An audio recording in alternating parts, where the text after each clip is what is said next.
విశేషం ఉంది. ప్రకృతి స్వరూపంగా ఏదో ఈ చెట్టు ఈ ఋతువులో ఈ కాయ కాస్తోంది అని విడిచిపెట్టరు. ఏమి ఆ ఋతువులోనే ఆ చెట్టు ఎందుకు కాయ కాయాలి?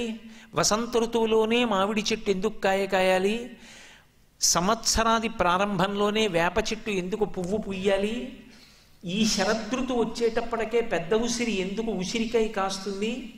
అంటే ప్రకృతిలో వచ్చేటటువంటి ఉపద్రవములను నివారించడానికి పరదేవతయే వృక్షరూపంలోకి ప్రవేశించి దాని గుండా తన యొక్క అనుగ్రహాన్ని ప్రసరించి లోకమును రక్షిస్తూ ఉంటుంది.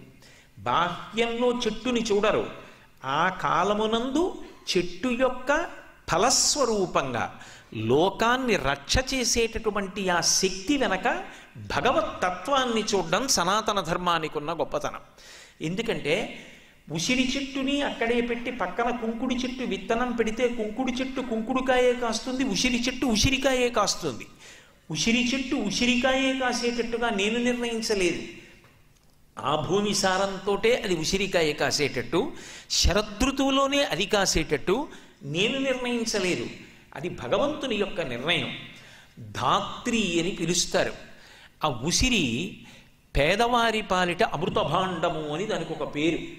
ఈ శరదృతువులో ఆరోగ్యపరంగా ఎన్ని రకాలైనటువంటి సమస్యలు వచ్చేటటువంటి అవకాశం ఉంటుందో అన్ని రకాల సమస్యలకి కూడా విరుగుడు ఎక్కడుంటుంది అంటే ఒక్క ఉసిరికాయలోనే ఉంటుంది.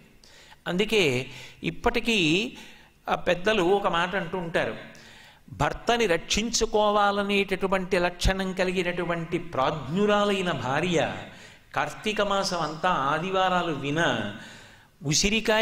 ఉసిరికాయతో కూడుకున్న భోజనాన్నే భర్తకి పెడుతుంది అంటూ ఉంటారు. ఎందుచేత అంటే అది ఆయువుని కాపాడుతుంది. ఈ ఋతువులో ఏ 3 రకములైనటువంటి దోషములు, వాతము, పిత్తము, అలాగే వేడి, ఈ మూడిటిని కూడా నివారించి ఆరోగ్యంగా ఉండేటట్టుగా చేయగలిగినటువంటి శక్తి దేవి యందు ఉంది అంటే ఉసిరికాయలో ఉంది.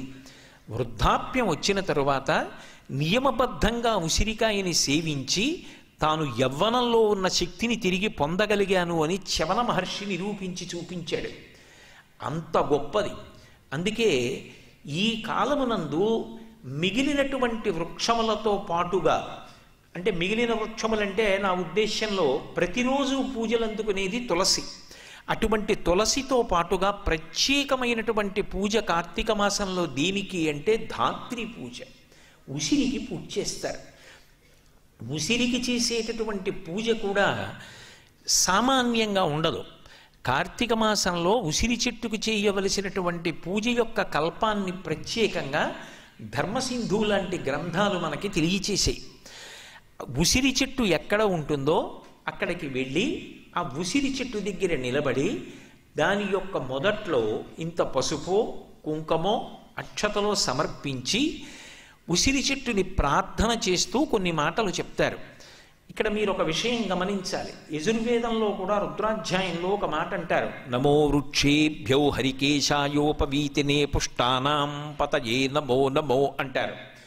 ఈ చెట్టు రూపంగా ఉన్న శివుడికి నమస్కారం, చెట్టు ఆకులుగా ఉన్న శివుడికి నమస్కారం, చెట్టు ఆకులలో ఆకుపచ్చతనంగా ఉన్న శివుడికి నమస్కారం అంటారు.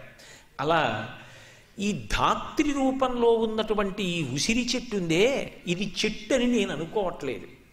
ఇది పరదేవత. పరదేవతయి ఈ కాలంలో ఎన్ని ఉపద్రవాలు వస్తాయో అన్ని ఉపద్రవాలకి విరుగుడు కూడా ఈ చెట్టులోంచి వస్తోంది. అంటే అమ్మవారే ఈ చెట్టు రూపంలో నిలబడి అనుగ్రహాన్ని కురిపిస్తోంది. ప్రత్యేకించి శరదృతువులో కార్తీక మాసంలో ఇంత అనుగ్రహాన్ని వర్షించేటటువంటి ఈ చెట్టు లోపల పరదేవతయే ఉండి ఇదిగో ఇలా అనుగ్రహిస్తోంది. అందుకే మొట్టమొదటనే ఏం చెప్తారంటే ధాత్రీదేవి నమస్తుభ్యం సర్వపాపక్షయంకరీ పుత్రాం దేహి మహాప్రాజ్ఞే యశోదేహి బలంచమే. ఆ ఉసిరి చెట్టు దగ్గరికి వెళ్ళి నమస్కరించి మనం చెప్పవలసినటువంటి విషయాన్ని ఋషి దార్శనికుడై మన కొరకని మనం ఆ సమయంలో చెప్పలేకపోతామేమోనని ఆయనే మనకి అందించినటువంటి విశేషం. మేధాం ప్రజ్ఞాంచ సౌభాగ్యం విష్ణుభక్తించ శాశ్వతీం నీరోగం కురుమాం నిత్యం నిష్పాపం కురు సర్వదా. ఇది ఉసిరి చెట్టు దగ్గర కార్తీక మాసంలో తప్పకుండా చెప్పండి. ఒకవేళ ఎవరి ఇంటిలోనైనా ఉసిరి చెట్టు ఉందనుకోండి, వాళ్ళంత భాగ్యవంతులు ఎవరు ఉండరు. ఎందుకో తెలుసా? వాళ్ళు ఎక్కడికి వెళ్ళవలసిన అవసరం లేకుండా ఇంట్లో పూజా మందిరంలో ప్రతిరోజు గృహదేవతల్ని ఆరాధించిన తర్వాత కార్తీక మాసంలో చక్కగా ఉసిరి చెట్టు దగ్గరికి వచ్చి ఈ శ్లోకాలు చెప్పవచ్చు. అందులో ఒక మాట అంటారు, అమ్మా ధాత్రీదేవి నమస్తుభ్యం. దేవి అంటే దీవు ప్రకాశించున్నది, నాకు కనపడకుండా లోపల పరదేవతానుగ్రహం ఉంది. అది ఈ మాంసచిక్షునకు గోచరం కాకపోవచ్చు. అమ్మలో అమ్మతనం ఉన్నట్టు, నాన్నగారిలో నాన్నతనం ఉన్నట్టు, గురువుగారిలో అభ్యున్నతి శక్తి ఉన్నట్టు, భగవంతుని యందు అనుగ్రహ శక్తి ఉన్నట్టు ఈ ధాత్రీ వృక్షమునందు పరదేవతానుగ్రహము నిబిడీకృతమై ఉన్నది. అటువంటి ధాత్రీదేవి నీకు నేను నమస్కరిస్తున్నాను. అమ్మా నువ్వు అపారమైన శక్తి కలిగిన దానివి. నా సర్వ పాపములను క్షయించేయి. సర్వపాప క్షయంకరి. పాపమన్న మాటకు అర్థం జాగ్రత్తగా అర్థం చేసుకుని అభ్యున్నతిలోకి రావాలి అనుకున్నప్పుడు ఏ పనులు చెయ్యవద్దని పరమేశ్వరుడు చెప్పాడో ఆ పనులు చెయ్యడం, అటువంటి పనులు చెయ్యాలన్న ఉత్సాహం నాకు కలగడం, అటువంటి పనులు చెయ్యడం దోషం. కానీ అమ్మా ఏ కారణం చేతనో ఏ లౌల్యానికో చేశాను, ఆ దోషాన్ని తొలగించి ఇకపైన నాకు అటువంటి అనురక్తి కలగకుండా ఏ పనులు చెయ్యమని నువ్వు చెప్పావో ఆ పనులు చెయ్యడంలో నాకు ఉత్సాహం కలిగేటట్టు చెయ్యి. సర్వపాప క్షయంకరి పుత్రాం దేహి. నాకు వంశం నిలబడాలి, నేను కన్యాదానం చెయ్యాలి, అందుకని నాకు కొడుకుని కూతుర్ని, కొడుకుంటే మనవణ్ణి మునిమనవల్ని, అమ్మా నా వంశం నిలబడేటట్టు అనుగ్రహించు. అంటే ఇప్పుడు మీరు ఒక్క విషయం గమనించండి, ఋషికి అనవసరపు విషయాలు చెప్పవలసిన అగత్యం లేదు. ఆయన బిరుదులు కోరుకోలేదు, ఆయన సన్మానపత్రాలు కోరుకోలేదు, ఆయన తాంబూలాలు కోరుకోలేదు, ఆయన సభలన్నింటికీ వెళ్ళి మాట్లాడాలని కోరుకోలేదు. ఆయన ఒకే ఒక ఉద్దేశ్యం, లోకాన్ని అనుగ్రహించడం. అటువంటి ఋషిప్రోక్తమైన విషయముల యందు కూడా దోషం పట్టే ప్రయత్నం చెయ్యడం సంస్కారహీనత్వం. అందుకే ఋషి దార్శనికుడై మనకు అందిస్తున్నాడు. మనమేది చూడలేకపోయామో దాన్ని చూడగలగడం ఋషి యొక్క గొప్పతనం. కాలమునందు, దేశమునందు, వాతావరణమునందు, ప్రకృతి యందు ప్రకటనమయ్యేటటువంటి భగవద్విభూతిని ఆయన లెక్కగట్టగలడు. 3 రోజుల తరువాత సముద్రంలో ఏర్పడేటటువంటి అల్పపీడనాన్ని ఒక రాడార్ ఎలా కనిపెడుతుందో, ప్రకృతిలో ఏ ఏ పదార్థముల నుండి భగవద్విభూతి వ్యక్తమవుతోందో కనిపెట్టగలిగినటువంటి శక్తి ఋషి ఎందున్నది. ఒక రాడార్ యందు ఆ శక్తి ఉన్నది అని నువ్వు అంగీకరించగలిగితే ఒక ఋషి యందు కూడా అటువంటి శక్తి ఉంటుంది అని అంగీకరించాలి. అది ఆయన మేధస్సు. నాకు లేదు కాబట్టి ఆయన ఎందు ఉండదు అని అనకూడదు. నేను ఐఏఎస్ చదువుకోలేదు కాబట్టి ఐఏఎస్ చదువుకున్న వాళ్ళు ఉండరు అంటే ఎంత దారుణమో, నాకు ఆ శక్తి లేదు కాబట్టి ఋషి చెప్పినది తప్పనడం అంతే తప్పు. కాబట్టి ఆ ఉసిరి చెట్టు యందు పరదేవతానుగ్రహము ప్రస్ఫుటమై ఉన్నది. కాబట్టి అమ్మ నువ్వు నా వంశాన్ని నిలబెట్టగలవు, కాబట్టి పుత్రాం దేహి, నాకు బిడ్డల్నియ్యి. అంతేకాదమ్మా, దానితో పాటుగా తల్లి మంచి పనులు చేసినవాడు అన్న కీర్తిని నాకి. అంటే నా మనసులోంచి మంచి పనులు చెయ్యాలన్న సంకల్పాలు కలగాలి. ఆ మంచి పనులు చెయ్యడానికి నేను దృఢదీక్షతో నిలబడాలి. మహాత్మా గాంధీ గారంతటి వారు తన జీవిత చరిత్రలో రాసుకున్నారు.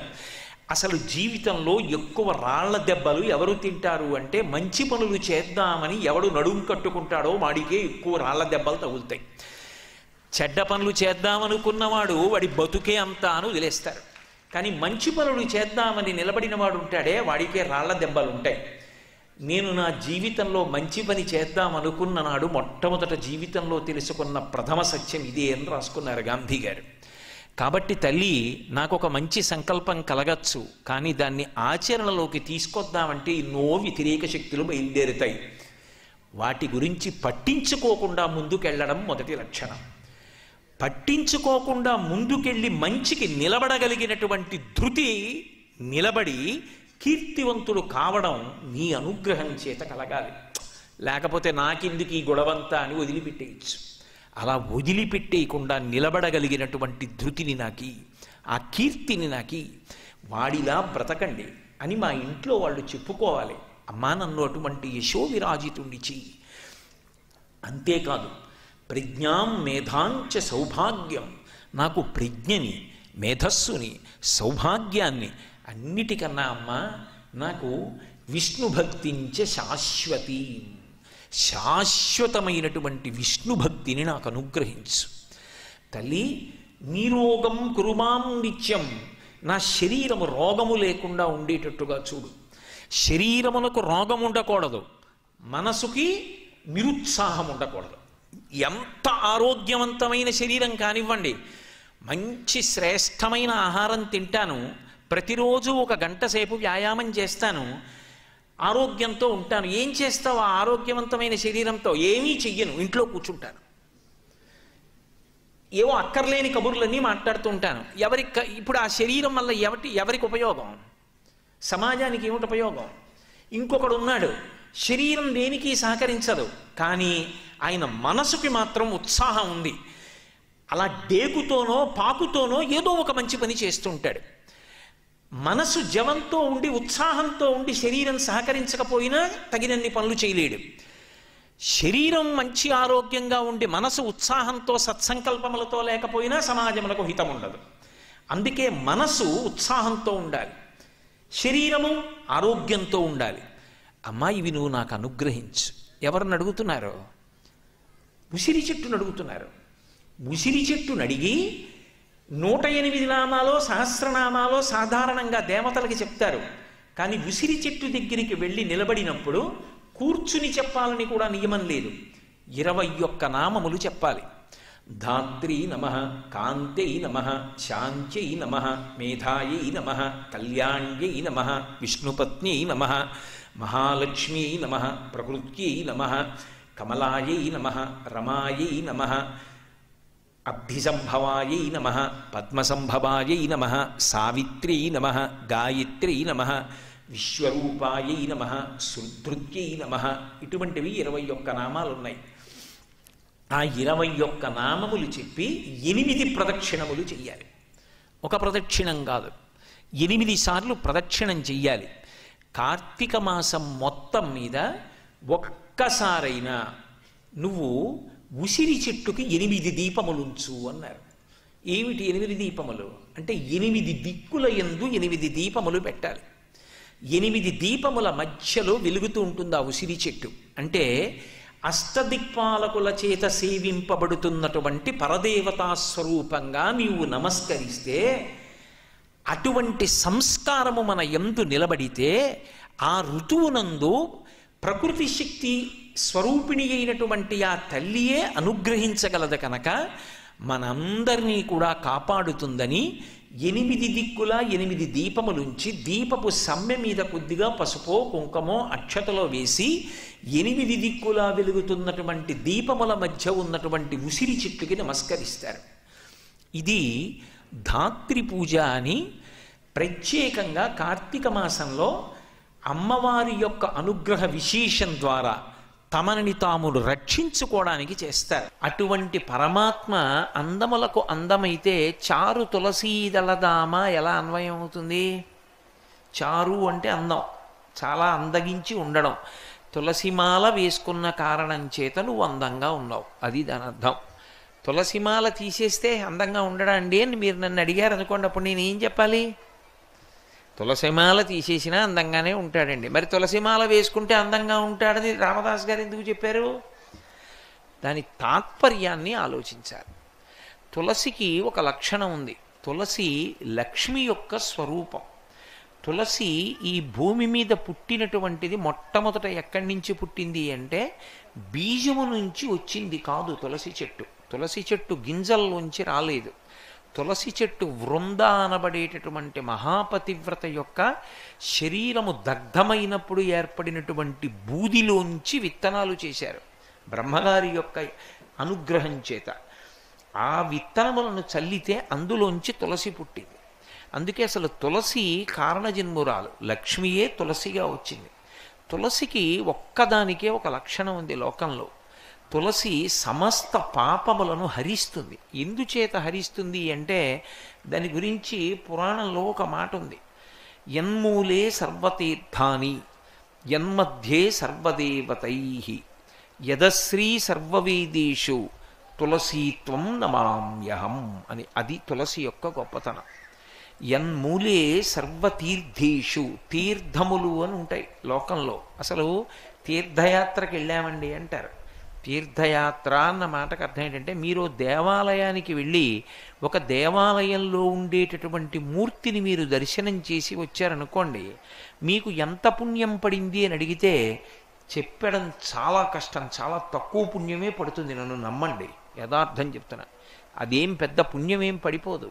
అందుకే దేవాలయం లోపల ఉన్నటువంటి మూల విరాట్ని పరిస్థితి చాలా ఒత్తిడైతే, చాలా ఒత్తిడైపోయి లోపలికి వెళ్ళి దర్శనం చేసుకునేంత సమయం దొరకకపోతే లోపలికి వెళ్ళి దర్శనం కూడా చేసుకోక్కర్లేదు, మినహాయింపించింది శాస్త్రం. విమానమూర్తిని చూసి వచ్చేస్తే చాలు. విమానం అని ఉంటుంది పైన, ఆ విమానాన్ని బట్టి దేవాలయాన్ని చెప్తారు. ఆ విమానానికి మళ్ళీ పేరు ఉంటుంది. తిరుమలకైతే ఆనంద నిలయం, కంచికైతే ప్రణవాకార విమానం అంటారు. ఒక్కొక్క దానికి ఒక్కొక్క విమానం ఉంటుంది పైన. అందులో మీరు ద్రవిడ దేశం వెళ్ళి చూస్తే అద్భుతాలు ఉంటాయి. కొన్ని గజపృష్ఠ విమానాలు ఉంటాయి, ఏనుగు వెనక భాగం ఎలా ఉంటుందో అలా ఉంటాయి. ఆ విమానంలో లోపల ఎవరున్నాడో ఆయన మూర్తి అందులో ఉంటుంది. విమానంలో ఉన్న మూర్తిని చూడడానికి మీరు లోపలికి వెళ్ళక్కర్లేదు, బయట నుంచి ఒకసారి చూసి వెళ్ళిపోయినా సరే దర్శనం చేసేసుకున్నట్టే. మీరు లోపల ఉన్నవాడిని దర్శనం చేశారు అని మీ ఖాతాలో వేసేస్తారు. నేను పరమసత్యం చెప్తున్నాను. మీరు కావాలంటే కోటేశ్వరారు అబద్ధం చెప్పారని మీరు అనుకుంటే దేవాలయ ఆగమం తెలిసిన వాళ్ళని ఎవరినైనా అడగండి. అందుకే విమానంలో పెడతారు. విమానంలో ఉన్న మూర్తికి దేవాలయంలో ఉన్న మూర్తికి అభేదం, ఇద్దరికీ మధ్య తేడా ఉండదు. అందుకే దేవాలయంలోకి వెళ్ళి మూర్తి దర్శనం చేయడం కోసం వెళ్ళరు, అందుకోసం చేయరు యాత్ర. యాత్రకి పేరు ఏమిటంటే తీర్థయాత్ర. తీర్థంలో స్నానానికి ఎడతారు. అన్నీ తీర్థాలు కావు, తీర్థము అని కొన్నిటినే పిలుస్తారు. ఇప్పుడు గంగ ప్రవహిస్తోంది అనుకోండి కాశీలో, కాశీలో గంగ ప్రవహిస్తే ఘాట్స్ ఉంటాయి, ఒక్కొక్క చోట ఒక్కొక్క స్నాన రేవు ఉంటుంది. మీరు ఏ రేవులో స్నానం చేసినా గంగలోనే స్నానం. కానీ ఒక్క మణికర్ణికలో స్నానం చేస్తే మాత్రం తీర్థ స్నానం. అది ఒక్క గంగా స్నానం అవ్వదు. అందుకే మధ్యాహ్నం 12ంటికి చెయ్యాలి.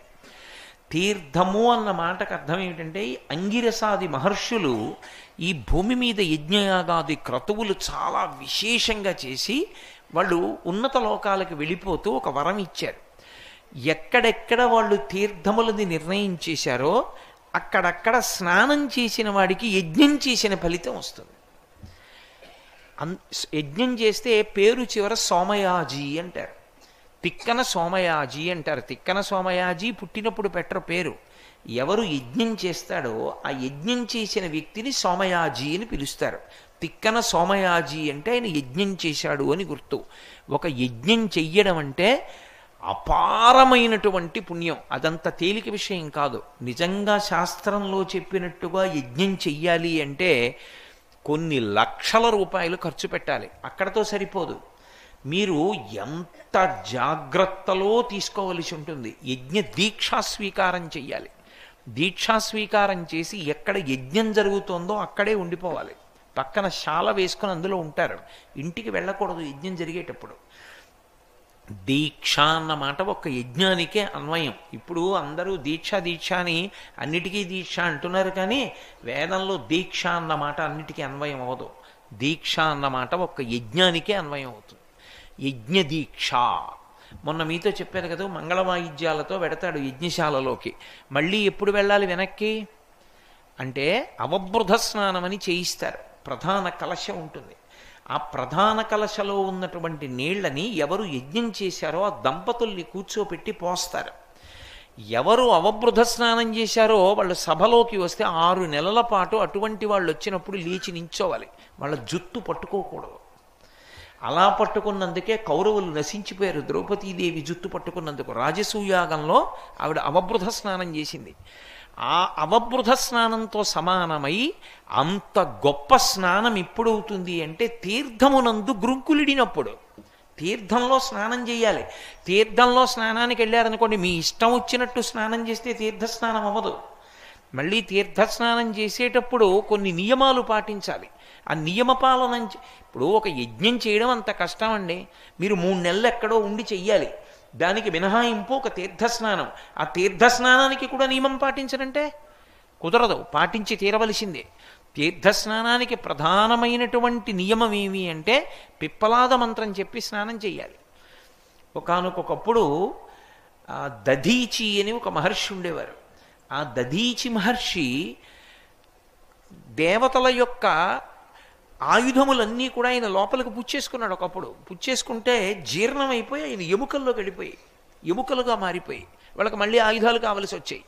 వాళ్ళు మళ్ళీ వచ్చి దధీచిని అడిగారు, మీరు ఎప్పటికీ తిరిగి రాలేదు, మీరు ఇచ్చిన ఆయుధాలు లోపలికి బుచ్చేసుకున్నారు, నా ఎముకల్లోకి వెళ్ళిపోయి అన్నాడు ఆయన. అయితే మళ్ళీ మీ ఎముకలు ఇవ్వండి, మేము ఆయుధాలు చేసుకుంటామన్నారు. నా ఎముకలు ఇవ్వాలంటే నీ శరీరం వదిలిపెట్టేయాలి, మరణించాలి. ఎందుకు నేను అలా విడిచిపెట్టాలని అడిగాడు. మీ ఎముకలతో ఆయుధాలు చేసుకుంటే రాక్షస సంహారం చేసి లోకాన్ని రక్షిస్తాం, అందుకు కావాలి ఆయుధాలు అన్నారు. అయితే నేను శరీరం విడిచిపెట్టేస్తానని విడిచిపెట్టేశాడు లోకం కోసం. వెంటనే ఆయన ఎముకలతో ఆయుధాలు చేసుకున్నారు. ఇది తెలుసుకుంది దధీచి మహర్షి భార్య. ఆవిడికి చాలా బాధ కలిగింది. వీళ్ళందరూ కలిసి లోక సంరక్షణం కోసమని మా వారిని పడగొట్టి ఆయన ఎముకలతో ఆయుధాలు చేసుకున్నారు అని ఆమె నేను కూడా విడిచిపెట్టేస్తాను, నా భర్తతో పాటని వెళ్ళిపోతోంది. ఆమె అప్పుడు నిండు గర్భిణి అయిన కారణం చేత ఆమె ఆర్తితో పరిగెడుతుంటే ప్రసవమై పిల్లవాడు జారి కింద పడిపోయాడు.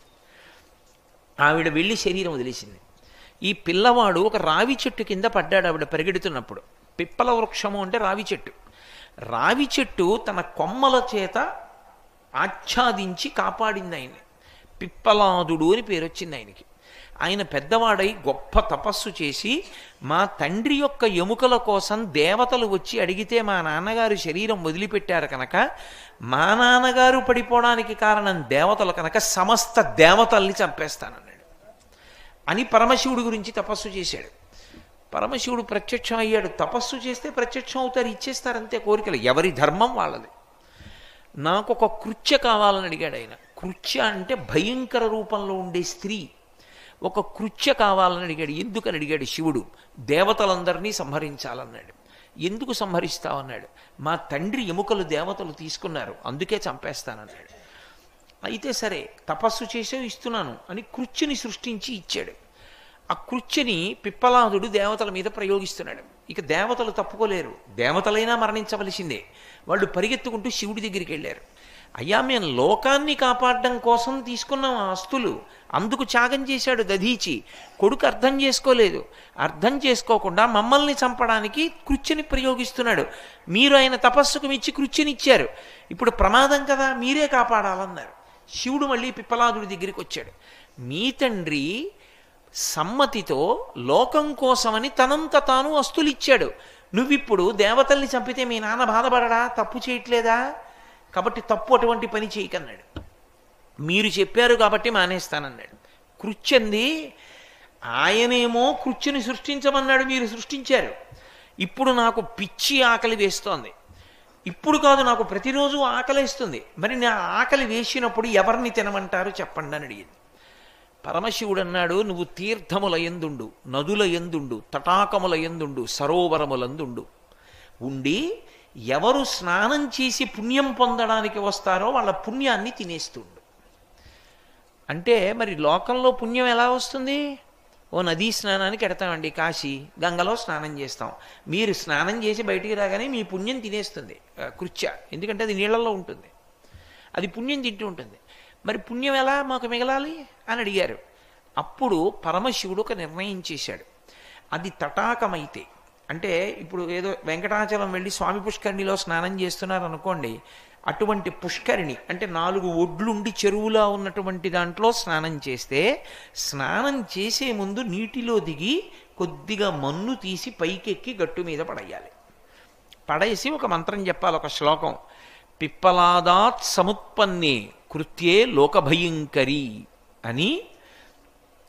ఓ భయంకరమైనటువంటి కృత్య, మహారార్థం ప్రకల్పయ మృత్తికాంతే మయా దత్త, నేను తెచ్చి బయటపడేసిన ఈ మట్టిని తిను.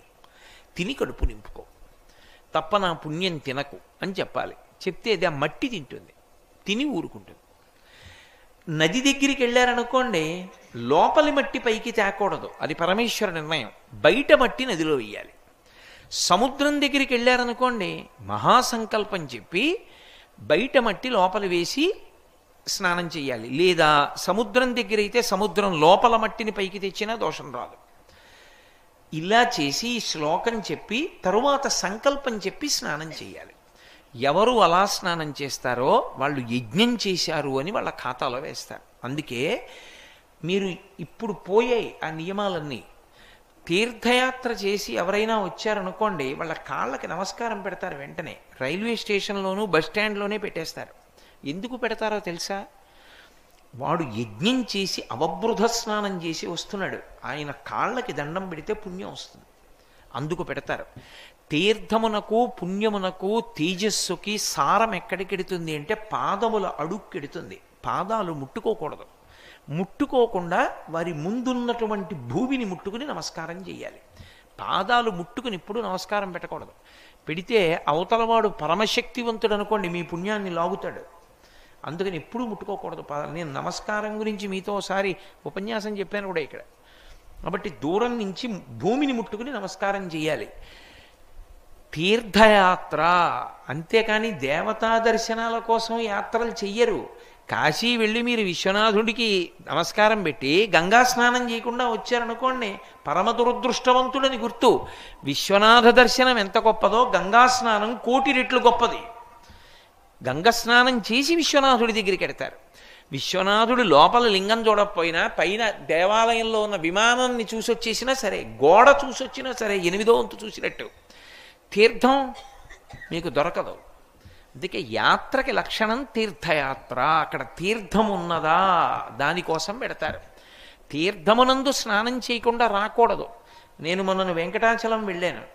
స్వామి పుష్కరిణి మరమ్మత్తు చేస్తున్నారు దీనికోసమని, బ్రహ్మోత్సవాల కోసం. నేను పద్మావతి అమ్మవారి కోనేటికి వెళ్ళి స్నానం చేసి వచ్చాను. చెయ్యాలి, ఇక చెయ్యినప్పుడు ఎందుకు ఆ తీర్థయాత్ర? ఎందుకు నువ్వు వెళ్ళడం అనవసరం. తీర్థస్నానం చెయ్యనప్పుడు దాని వలన నీకొచ్చే ప్రయోజనం ఉండదు తీర్థయాత్ర వల్ల. నేను చెప్పడం కాదు, కోటేశ్వరారు చెప్పారనుకోకండి, నేను శాస్త్రంలో ఉన్న మాటలు చెప్తున్నాను. అందుకని తీర్థస్నానం కోసం పెడతారు. సమస్త తీర్థములలో ఉన్నటువంటి శక్తి ఎక్కడ నిలబడుతుందంటే తులసి కోట యొక్క మొదట్లోకి వచ్చి నిలబడుతుంది. తులసి మొక్క వేశాననుకోండి, నేను తులసి మొక్క వేసినప్పుడు తులసి మొక్క పైకి లేచినప్పుడు చుట్టూ ఉన్న మట్టి ఉంటుంది చూశారు, ఆ మట్టి యందు సమస్త తీర్థముల యొక్క సారం ఉంటుంది. ఎందుకు ఈశ్వరుడు ఆ మినహాయింపు ఇచ్చాడో తెలుసా? శాస్త్రంలో ఒక మర్యాద ఉంది, ప్రాణం పోయేటప్పుడు భయపడవద్దు అని.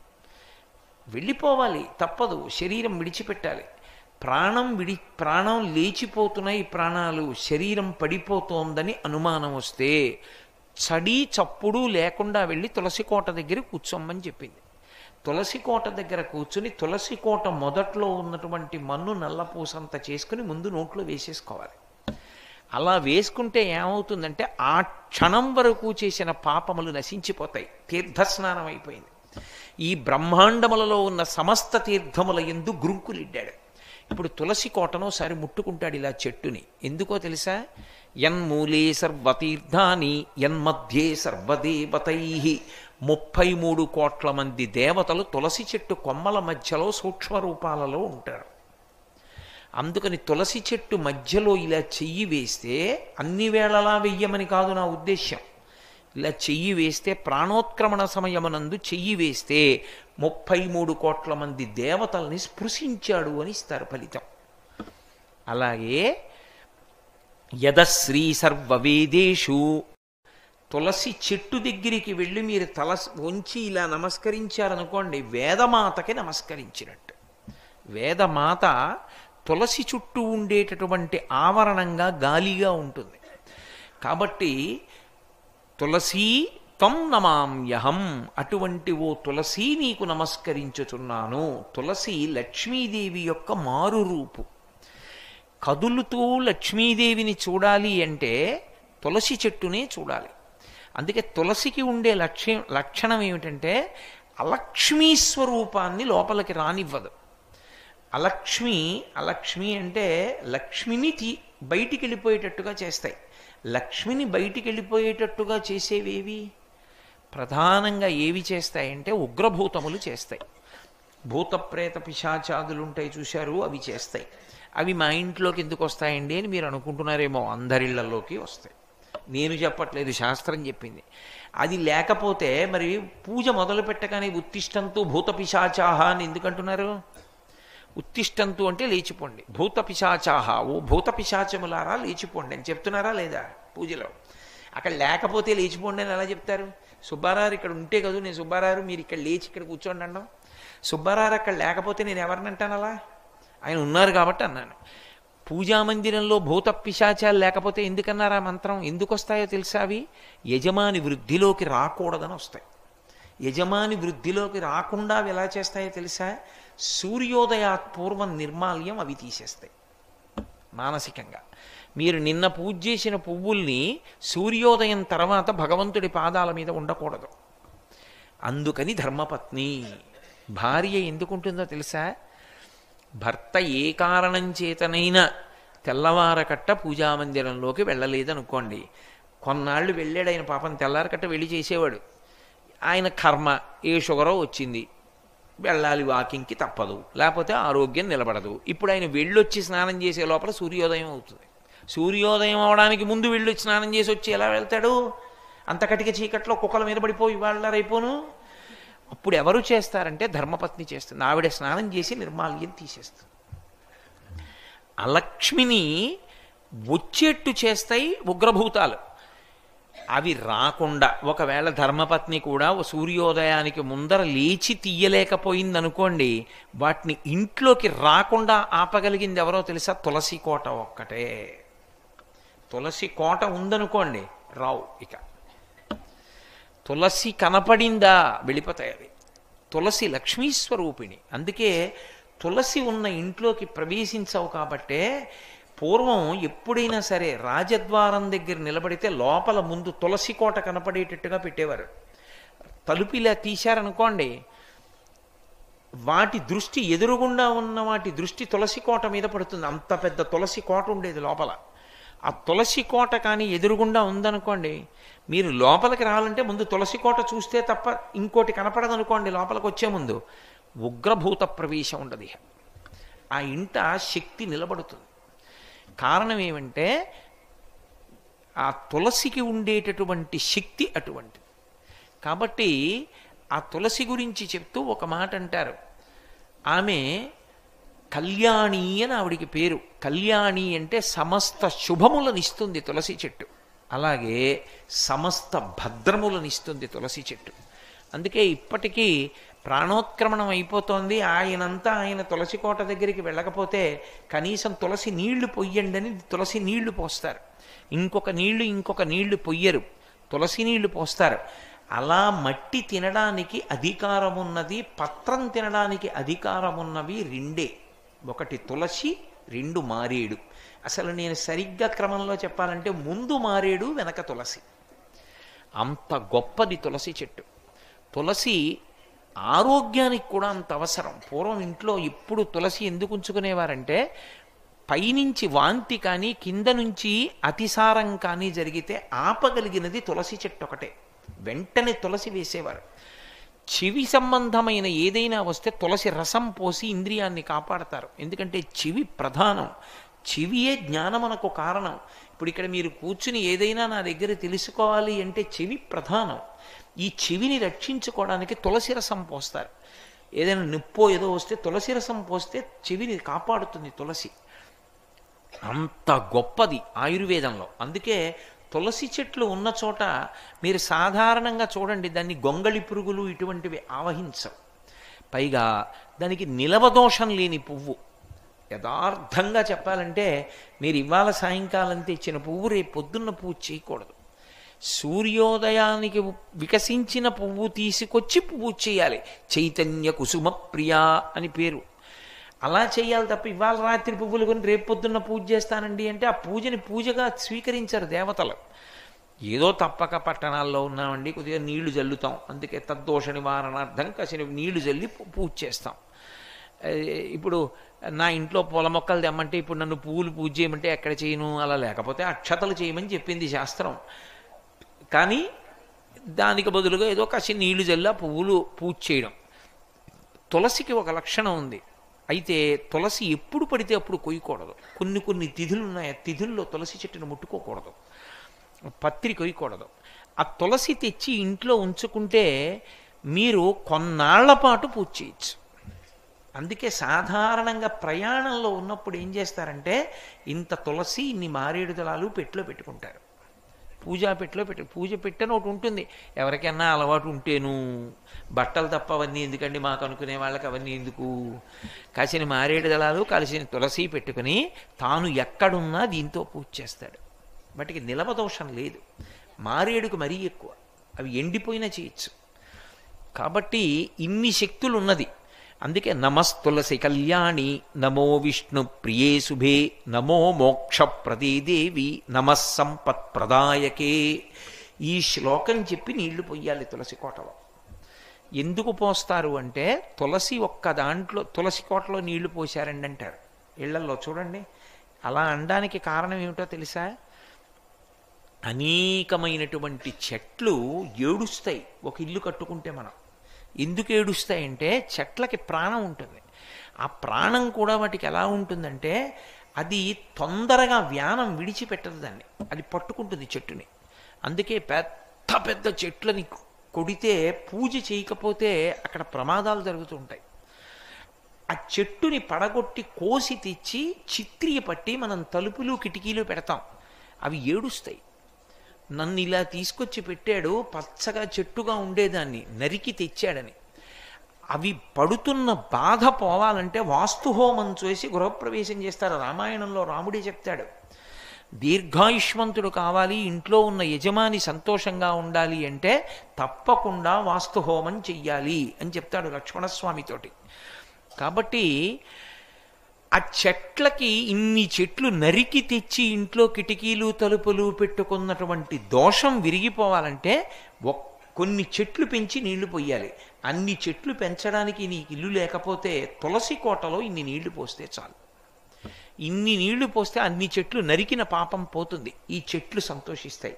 ఒక్క తులసి చెట్టుకి నీళ్లు పోసాడు చాలు, మేము వీడి ఇంటికి కిటికీలుగా తలుపులుగా ఉంటామని కోరుకుంటాయి. అందుకే తులసికి నీళ్లు పొయ్యాలి. ఇళ్లల్లో తులసి కోట ఉంచుకొని తప్పకుండా నీళ్లు పోస్తూ ఉంటారు. నమస్తులసి కళ్యాణి, ఆమె కళ్యాణి, సమస్తమైనటువంటి మంగళములకు కారణము. నమో విష్ణు ప్రియే శుభే, ఆమె విష్ణువుకి ప్రియపత్ని. లక్ష్మియే తులసిగా ఉంటుంది లోకంలో, లక్ష్మీదేవి అంశ. అందుకే బ్రహ్మగారు వరం ఇచ్చాడు సరే జలంధరోపాఖ్యానానికి ముందు. తులసి యొక్క వృత్తాంతంలో ఆయన ఇచ్చిన వరాలలో ఉంది నువ్వు లక్ష్మీస్వరూపిణివి అని. కాబట్టి నమస్తులసి కళ్యాణి, నమో విష్ణు ప్రియే శుభే, నమో మోక్ష ప్రదీదేవి. ఆ తులసి కోట మోక్షాన్ని ఇస్తుంది. ఎందుకు ఇస్తుంది నేను ఇందాక మీతో చెప్పా. ఇవ్వడానికి కారణం ఏమిటంటే తీర్థములన్నీ దాని మొదట్లోకి వచ్చి నిలబడతాయి. ఎందుకు వస్తాయో తెలుసా? ఒక ఆయనకి చిన్నతనంలో భక్తి వచ్చిందండి. ఆయన తీర్థాలకు వెళ్ళాడు, పుణ్యక్షేత్రాలకు వెళ్ళాడు, స్నానం చేశాడు. ఒక ఆయన సరి అయిన మార్గంలో నడవలేదు. కానీ వయసు ఉడిగిపోయిన తర్వాత తెలుసుకున్నాడు, అరే రే తీర్థం ఎంత గొప్పదిరా, ఎప్పుడు చేయలేదు నేను తీర్థస్నానం, పాడు చేసుకున్నాను రా అని బాధపడ్డాడు. ఇప్పుడు ఎలా మళ్ళీ కిందకి వెళ్ళగలడా? ఓపిక వస్తుందా? వెళ్ళి స్నానాలు చేయగలడా? చేయలేడు. ఆయన ఆర్తి తీర్చడానికే తీర్థములన్నీ తులసి కోట మొదట్లో ఉంటాయి. ఇప్పుడు ఆ నీళ్లలో తులసిలో నీళ్లు పోస్తే ఆ మొదట ఉన్న మట్టి అందులోకి వస్తుందా? ఆ నీళ్లలో వేళ్ళు పెట్టి ఇలా అనుకున్నాడు అనుకోండి, సమస్త తీర్థ స్నానం చేసినట్టే. అందుకే అంత గొప్పగా శాస్త్రం కిందకి దిగొచ్చింది, అనుగ్రహించారు దేవతలు. తులసి కోట ద్వారా అనుగ్రహించారు, తులసి మొక్క ద్వారా అనుగ్రహించారు. ఆ తులసి లక్ష్మీస్వరూపం కనుక శ్రీ మహావిష్ణువు అత్యంత ప్రీతి. అయితే ప్రీతి అన్న మాటలో మీరు ఒకటి అర్థం చేసుకోవాలి. ఆయనకి తులసి అంటే ఇష్టం, రావంటే ఇష్టం లేదు, అలా ఉండదు. ఒకటి ఇష్టం అంటే ఒకటి ఇష్టం లేదనేనా కాదా దాని అర్థం? నాకు జంతికలు అంటే ఇష్టం అండి అన్నాను అనుకోండి, నాకు ఇష్టం లేనిది కూడా ఒకటి ఉందనేనా దాని అర్థం? మీకేమిష్టం అండి అని అడిగారు అనుకోండి, నేను నవ్వు నవ్వి నాకు ఇష్టం కానిది లేదండి అన్నాను అనుకోండి, అన్నీ ఇష్టం అని అర్థం కాదు. విష్ణువుకి తులసి అంటే ఇష్టం అని నేను అన్నాను అనుకోండి, అంటే ఇష్టం లేనిది ఏదో ఉందనేనా అర్థం. ఓటి ఇష్టం లేనివాడు విష్ణువు ఎందుకు అవుతాడు? పరమేశ్వరుడు ఎలా అవుతాడు? ఆయనకి ఇష్టం కాదు తులసి. తులసి మన అదృష్టం. ఎందుకో తెలుసా? లక్ష్మిని నారాయణునితో చేర్చడం కళ్యాణము ద్వారానే సాధ్యం. లక్ష్మిని నారాయణుడి పక్కకి చేర్చాలనుకోండి, ఎలా? కళ్యాణం చేయాలి, అవునా? లక్ష్మీనారాయణ కళ్యాణం చేస్తే లక్ష్మిని నారాయణుడి పక్కకి సమంత్రకంగా చేరుస్తారు. జీవుడు బ్రహ్మముతో ఐక్యము పొందినట్టు. కళ్యాణం వేరు, వివాహం వేరు. చాలామందికి వచ్చేటటువంటి పనికిమాలిన సందేహం ఏమిటంటే, భగవంతుడికి ఎందుకంటే నీ పెళ్ళిళ్ళు అంటుంటారు. అది పెళ్ళి కాదు, అది కళ్యాణము. నేను పెళ్లి చేసుకున్నప్పుడు నా శుభలేఖ మీద కళ్యాణ శుభలేఖ అని వేసుకోకూడదు, అది వివాహ శుభలేఖ. నేను ఎత్తుకున్నది వివాహము అంటే విశిష్టమైనటువంటి పరమేశ్వరుణ్ణి పొందడానికి నేను ఆశ్రమం మారాను. బ్రహ్మచర్యం నుంచి గృహస్థాశ్రమంలోకి వెడుతున్నాను. అందుకని అది వివాహం. పరమేశ్వరుడిది వివాహం కాదు, కళ్యాణం కాబట్టే అమ్మవారి వైపు నుంచి చెప్పాలి తప్ప అయ్యవారి వైపు నుంచి చెప్పకూడదు కళ్యాణాన్ని. ఎప్పుడు రామ కళ్యాణం చేస్తున్నామండి అనరు, సీతా కళ్యాణం చేస్తున్నామంటారు. నేను మొన్న మీతో అన్నాను కదా, శ్రీ, అందుకే అమ్మవారితో ఉన్న స్వామిని ఉపాసన చేయాలి. జీవబ్రహ్మైక్య సిద్ధికి అమ్మవారు లేకపోతే కళ్యాణం ఎలా చేస్తారు నాకు చెప్పండి? ఎలా కుదురుతుంది కళ్యాణం చేయడం? కుదరదు, కళ్యాణం చేయలేరు మీరు. అమ్మవారిని అయ్యవారితో చేరుస్తారు. అందుకే సీతా కళ్యాణం, రుక్మిణీ కళ్యాణం, పార్వతీ కళ్యాణం, పద్మావతీ కళ్యాణం అంటాం తప్ప శివ కళ్యాణం, రామ కళ్యాణం, కృష్ణ కళ్యాణం అనరు. అమ్మవారు అయ్యవారి వైపు గెడుతుందంటే జీవుడు బ్రహ్మముతో కలుస్తాడు. జీవబ్రహ్మైక్య సిద్ధికి కళ్యాణం అని పేరు. ఎన్ని జన్మలకైనా కోరుకోవలసింది ఏదంటే జీవబ్రహ్మైక్య సిద్ధి. అదే జ్ఞానము, అదే మోక్షము. అది మనుష్య జన్మ యొక్క చిట్ట చివరి ప్రయోజనము, మొదటి ప్రయోజనము, మధ్య ప్రయోజనము, పరిపూర్ణ ప్రయోజనము. అందుకే కళ్యాణాలు తరచుగా చేస్తుంటారు. ఎక్కడ చూసినా కళ్యాణం అండి అంటూ ఉండడం, కళ్యాణం టికెట్లు కొనుక్కుంటూ ఉండడం, కళ్యాణం చేయించుకుంటూ ఉండడం, నేను కళ్యాణం చేసి వచ్చానండి అంటూ ఉండడం. ఎందుకు వచ్చింది? కళ్యాణమే జీవితంలో అత్యంత ప్రధానమైనటువంటి అంశము. అందుకే మీరు ఉత్సవాలు ఎన్ని చెయ్యండి, చిట్ట చివర దేంతో ముగించాలంటే శాంతికర కళ్యాణంతో ముగిస్తారు. శాంతికర కళ్యాణము అంటారు. వీళ్ళిద్దరూ కలుసుకున్నటువంటి శుభవేళ లోకము భయములను పోగొట్టుకొనుగాక, అందరూ శాంతి పొందెదరుగాక. ఆ శాంతికి కారణం జీవబ్రహ్మైక్య సిద్ధి. అయ్యవారు అమ్మవారు కలిసి కూర్చున్నట్లుగా మనం దర్శనం చేయడం. ఇది సాధించడానికి రోజూ మీరు ఇంట్లో కళ్యాణం చెయ్యగలరా? చెయ్యలేరు. తులసి లక్ష్మి కనుక తులసి దళాన్ని పట్టుకెళ్ళి విష్ణుమూర్తి యొక్క పాదముల యందు ఉంచారనుకోండి, అయిపోయింది కళ్యాణం. మీరు కళ్యాణం చేసినట్టు. అందుకు ప్రీతి ఆయనకి కాదు, ప్రీతి మనం అదృష్టవంతులం. ఎలా అదృష్టవంతులం? తులసి దళాన్ని తీసుకెళ్ళి విష్ణువు పాదం మీద వేస్తే లక్ష్మిని నారాయణునితో చేర్చిన ఫలితాన్ని పొందేశాం. కళ్యాణం చేసేసినట్టు. మెడలో మాల వేస్తారు, తులసి మాల వేస్తే ఆయన వక్షస్థలమునందు ఉంటుంది లక్ష్మి. ఆయన చాలామంది ఒక మాట అంటూ ఉంటారు, మీరు ఎప్పుడైనా శ్రీ మహావిష్ణువు యొక్క మూర్తిని చూస్తే లక్ష్మీదేవి కాళ్ళ దగ్గర కూర్చుని ఉంటుంది. ఏమండి, భగవంతుడు కూడా ఇలా ఉంటాడేమిటండి? భార్యని ఏదో పక్కన కూర్చోబెట్టుకునో ఏదో కాకుండా తీసుకెళ్ళి కాళ్ళ దగ్గర కూర్చోబెట్టుకుంటాడు. ఎప్పుడు లక్ష్మీదేవిని చూడండి కాళ్ళు ఎత్తుతూనే ఉంటుంది. ఏంటంటే అలా మొగుడు కాళ్ళు పడుతూనే ఉండాలా భార్యలంటే అంటారు. మీరు జాగ్రత్తగా అర్థం చేసుకోండి, విష్ణువు ఎప్పుడూ లక్ష్మీదేవిని నా కాళ్ళు పట్టు అని అడగలేదు. ఆమె పడుతుంది కాళ్ళు. కాళ్ళు పట్టడం అన్న మాటకు అర్థం ఏంటంటే ఆయన ఎటు వెడతాడో ఆమె అటు వెడుతుంది. అటు వెడుతుంది కాబట్టి, తనని అనువర్తించింది కాబట్టి, ఆమెకి ఆయన అంటే అంత ప్రీతి కాబట్టి ఇప్పుడు విష్ణువు ఎక్కడ పెట్టుకున్నాడు? ఆవిడ్ని గుండెల్లో పెట్టుకున్నాడు. లక్ష్మీం క్షీరసముద్రరాజతనయాం శ్రీరంగధామేశ్వరీం. ఆమె శ్రీరంగనాథుని యొక్క హృదయ భాగమునకు చేరింది, గుండెల్లోకి చేరింది. ఎందుకు? పాదాల దగ్గర కూర్చుంది కాబట్టి, అనువర్తించింది కాబట్టి. అలా విష్ణువు ప్రతిజ్ఞలో ఒక ప్రతిజ్ఞ, ఏకేన తులసిమాత్ర దళేనాపి నరోత్తమా పూజయేత్ భక్తిభావేన తం రక్షామీతి మత్మనః అని. నన్ను నేను నిజంగా ప్రీతి పొందాలి అంటే నువ్వు నాకు ఎన్ని పువ్వులు తెచ్చి పూజ చేస్తున్నావు, ఎన్ని బంగారు కవచాలు పెడుతున్నావన్న దానితో నేను సంతోషపడను. నువ్వు పరమ ప్రేమతో ఒక్క తులసి దళాన్ని తీసుకొచ్చి నా పాదాల మీద పెట్టు, నేను పరిపూర్ణమైన తృప్తి పొందుతాను. తులసి మీకు ఏదో కష్టపడి సంపాదించవలసినటువంటిది కాదు. తులసి ఎక్కడ పడితే అక్కడ మురుస్తుంది. ఒక్క తులసి దళాన్ని ఆయన పాదముల మీద వేస్తే, భక్తితో వేస్తే ఆయన పొంగిపోతాడు. అదే ఏడుకొండల వాడి కథ. ఒకానొకప్పుడు తొండమాన్ చక్రవర్తి వెంకటేశ్వర స్వామితో మాట్లాడేవారు. వెంకటేశ్వర స్వామి కూడా మాట్లాడుతుండేవారు. మీరు నన్ను నమ్మగలిగితే నేను మీతో ఒక సత్యం చెప్తా. వెంకటేశ్వర స్వామి ఇప్పటికీ వింటారన్నీ.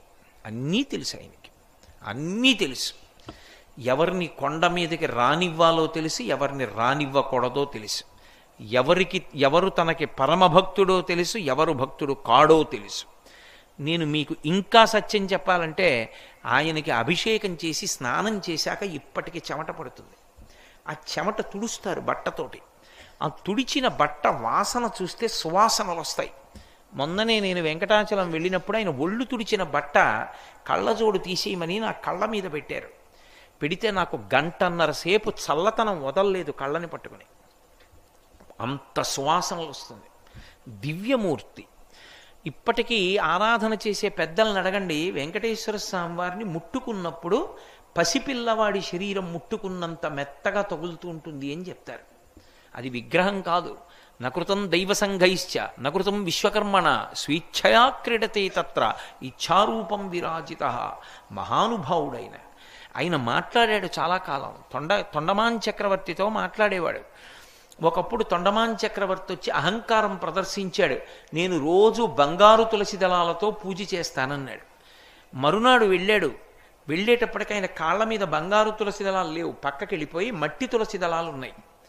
తెల్లబోయి అడిగాడు, ఇదేమిటి నేను బంగారు తులసి దళాలతో పూజ చేస్తే పక్కకి తోసేసి బంకమట్టి తులసి దళాలు నీ పాదాల మీద ఉన్నాయన్నాడు. నువ్వు చేసిన పూజ ఏ పూజ? నేను బంగారు తులసి దళాలతో చేస్తున్నానని అహంకారంతో చేశావు, పక్కకి తోసేశాను. అంటే మరి బంకమట్టితో ఎవరు చేశారన్నాడు. పరమభక్తుడు ఒకడు ఉన్నాడు నాకు, వాడు చేశాడు, అది పుచ్చుకున్నానన్నాడు. ఎవరు వాడు, ఎక్కడున్నాడని అడిగారు. నీ రాజ్యంలోనే ఉన్నాడు, భీముడు అని చెప్పి కుమ్మరివాడు, వెళ్ళి చూడన్నారు. వెళ్ళాడు తొండమాన్ చక్రవర్తి. వెళ్ళేటప్పటికి ఆయన కుండలు చేసుకుంటున్నాడు. కొయ్య వెంకటేశ్వర స్వామి మూర్తిని పెట్టి మట్టి తయారు చేసేటప్పుడు కుండ మొట్టమొదటిది చేయగానే విరిగిపోతుంది. దాంతో బంకమట్టి తులసిదళం చేసి ఆయన పాదముల మీద పెట్టేవాడు. స్వామి ఉన్నాడు అని నమ్ముకునేవాడు. ఆ మట్టి తులసిదళం నేను పుచ్చుకుంటున్నానని తొండమాన్ చక్రవర్తి వెళ్ళిన తర్వాత గరుడ వాహనం మీదొచ్చి వెంకటేశ్వర స్వామి తను కట్టుకున్న బట్టలు తీసి ఆ భీముడికి కప్పి, శ్రీదేవి భూదేవి తమ ఒంటి మీద ఉన్న నగలు తీసి తమాలిని అని భీముని భార్యకి వేసి గరుడ వాహనం ఎక్కించి వైకుంఠానికి తీసుకెళ్ళాడు. యథార్థంగా జరిగిన గాథ భవిష్యోత్తర పురాణంలో. కాబట్టి ఒక్క తులసి దళం ప్రీతితో కాని భగవంతునికి సమర్పిస్తే ఆయన పరవశించిపోతాడు. మీరు రొట్ట తేవక్కర్లేదు. భక్తి ఉన్నది నిజమైతే ఏదో ఒకటి ఇవ్వకుండా ఉండలేరు కనుక ఒక్క తులసి దళం చాలు, ఆయన పరవశించిపోతాడు. అంత గొప్పది తులసి. తులసి లక్ష్మి. ఆ దళమునందు లక్ష్మి ఉంటుంది. ఆ తులసి దళం ఆయన పాదాల మీద వేస్తే సమస్త లక్ష్ములను మనకిస్తాడు. అన్ని ఐశ్వర్యాలని మనకిస్తాడు మోక్షలక్ష్మితో కలిపి. అందుకే తులసి అంత గొప్పది.